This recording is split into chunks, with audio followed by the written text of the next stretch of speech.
Assalamualaikum warahmatullahi wabarakatuh. Students and physics enthusiasts, here's another problem involving a resistor inductor or RL circuit connected to an ideal EMF source.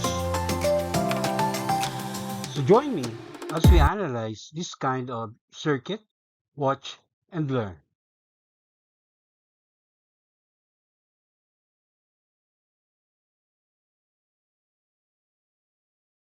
Here is the problem.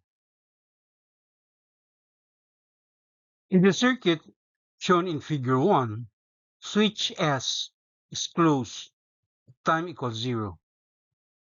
Question letter A, find the reading of each meter just after switch S is closed. Question letter B, what does each ammeter read long after the switch S is closed? So as shown in figure 1, the EMF of the source is given 25.0 volts and resistor 1 equals 40.0 ohms, while resistor 2 is 5.0 ohms. Resistor 3 is 10.0 ohms, and resistor 4 has a resistance of 15.0 ohms. And there are two inductors connected in this circuit. We have the first inductor, okay, with an inductance of 20.0 millihenry, and the other one has an inductance of 10.0 millihenry. Okay, and the four ammeters, like ammeter 1, measures the current, okay, that passes through R1, while ammeter 2 measures the current, okay, through R2. Ammeter 3 measures the current through R3, and lastly, ammeter 4 measures the current through R4. Okay?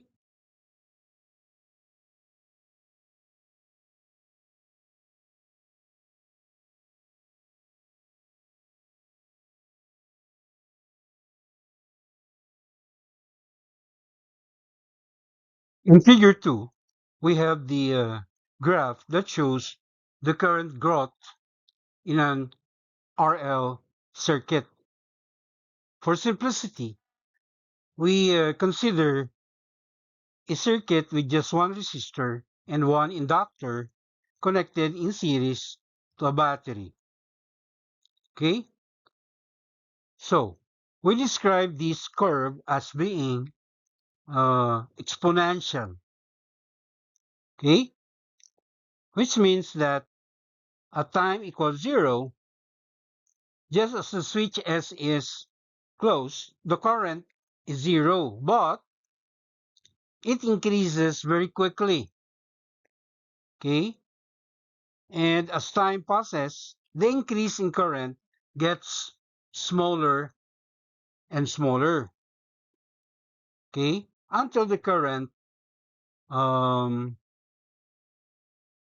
okay, reaches a maximum steady value, okay, equal to the EMF or epsilon divided by the resistance R.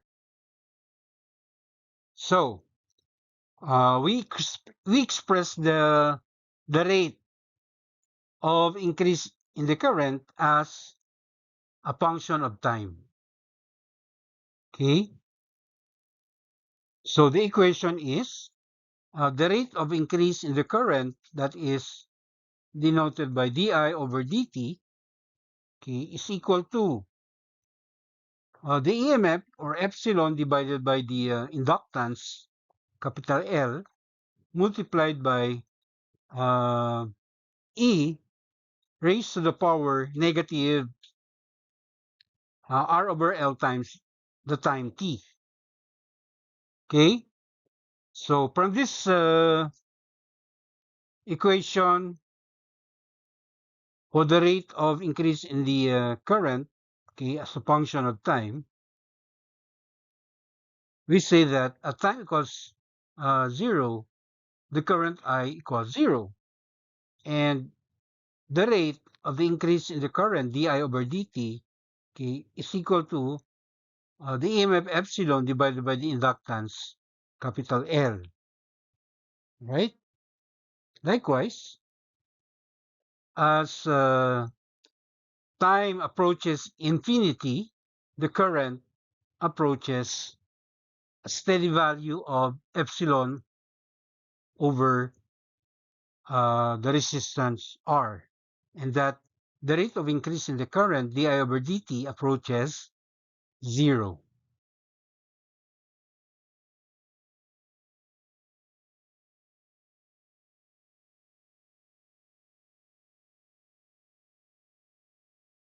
So, answering the question in part A, finding the current measured by the ammeters just after switch S is closed. Okay, so our answer is that the ammeter A2 and ammeter A3 each, okay, will read 0 current. Okay, why? This is because the current cannot change suddenly from 0 to some final value. Okay, since the rate of increase in the current di over dt and the induced EMF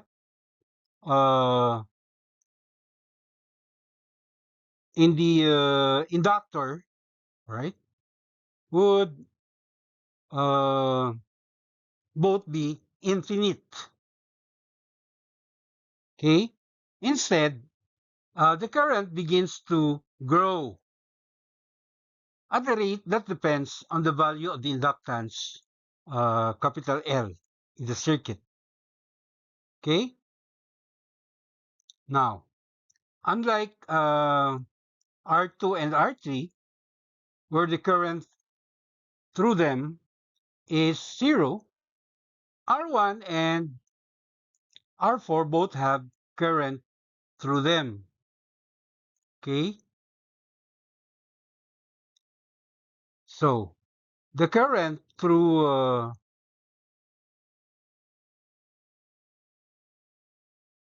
R1 and R4, okay, is determined simply by getting the sum of the two resistances. Okay, we label that as R sub 1,4. All right. So the given EMF will be divided by the sum of R1 and R4. Okay, that is, we have 25.0 volts divided by 55.0 ohms. Okay, this is the sum of the resistances, okay, of R1 and R4. Okay, so these two are imagined to be connected in series, right? That's why we get 55.0 ohms. So when you do our math, we find the total current in the circuit equal to 0.455 amperes. Okay, and that would be the measured current in ammeter 1 as well as in ammeter 4.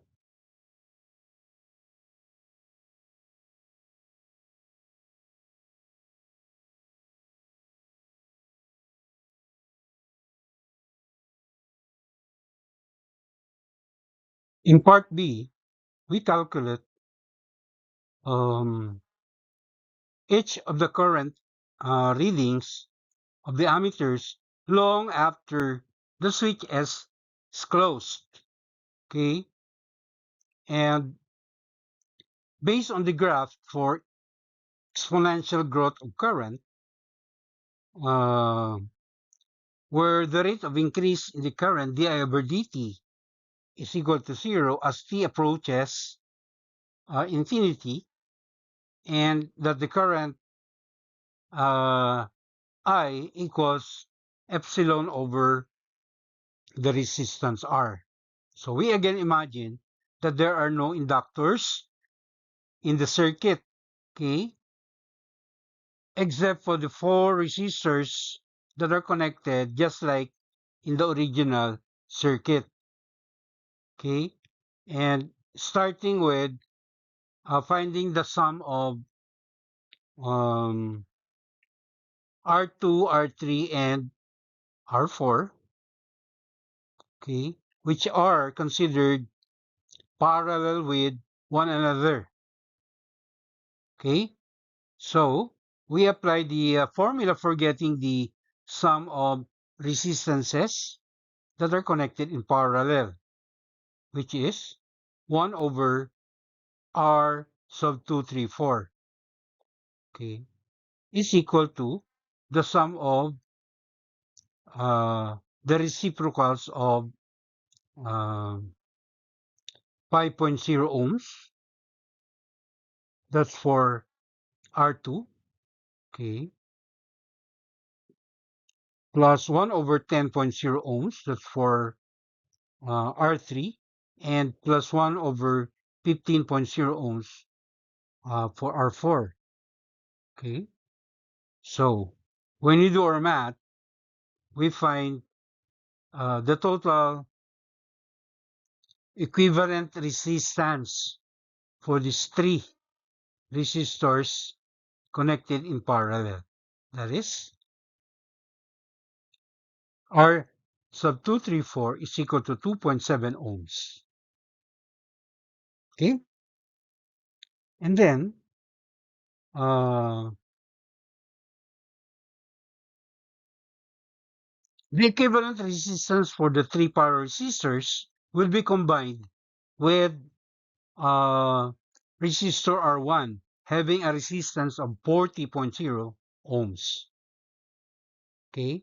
And since it is in series, okay, with the combination of R or R's 2, 3, and 4, so we just add 40.0 ohms plus 2.7 ohms. Okay, of course, we get the total resistance in the whole circuit equal to 42.7 ohms.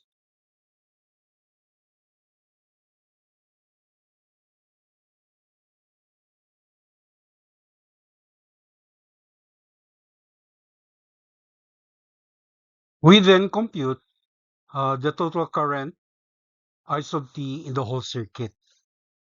That is 25.0 volts divided by the total resistance, 42.7 ohms. Okay, and we get the total current in the circuit equal to 0.585 amperes. And as I mentioned earlier, this is the ammeter reading, okay, for the ammeter A1, 0.585 amperes. Likewise, that is also the current, okay, uh, that passes through resistors or the combination of the 3 parallel resistors. Okay, we label that as I sub 2, 3, and 4. Okay,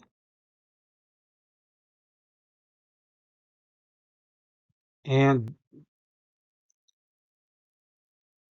knowing that the current I sub 2, 3, and 4 would allow us to determine the voltage, okay, across this parallel combination. We label that as V sub 2, 3, and 4.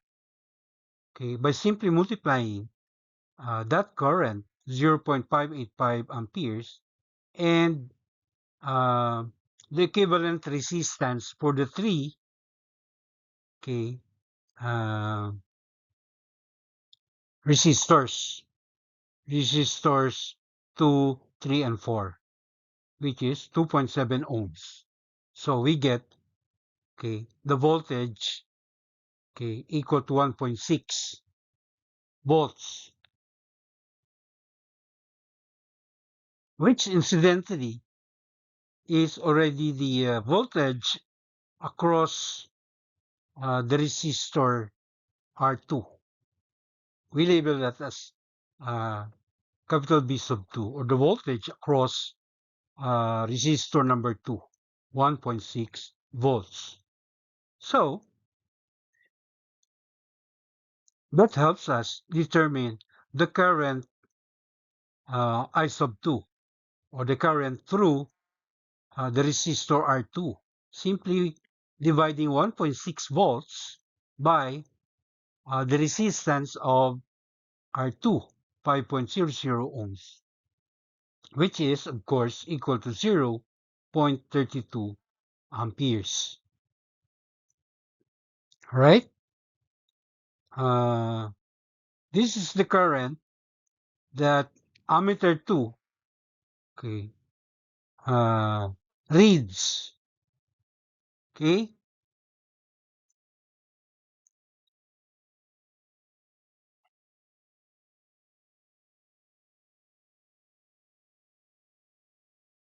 Similarly, for current I sub 3, since R3 is part of the parallel resistors, its current, okay, is just equal to 1.6 volts divided by its own resistance, 10.0 ohms. That is 0.16 amperes, which of course is the reading in ammeter 3. Okay? Lastly, for the current I sub 4, okay, for the same reason, okay, R4 is also part of the three parallel resistors. So I4 equals 1.6 volts divided by its own resistance, 15.0 ohms, which of course is equal to 0.11 amperes. Okay, and that is what ammeter 4, okay, would read, 0.11 amperes.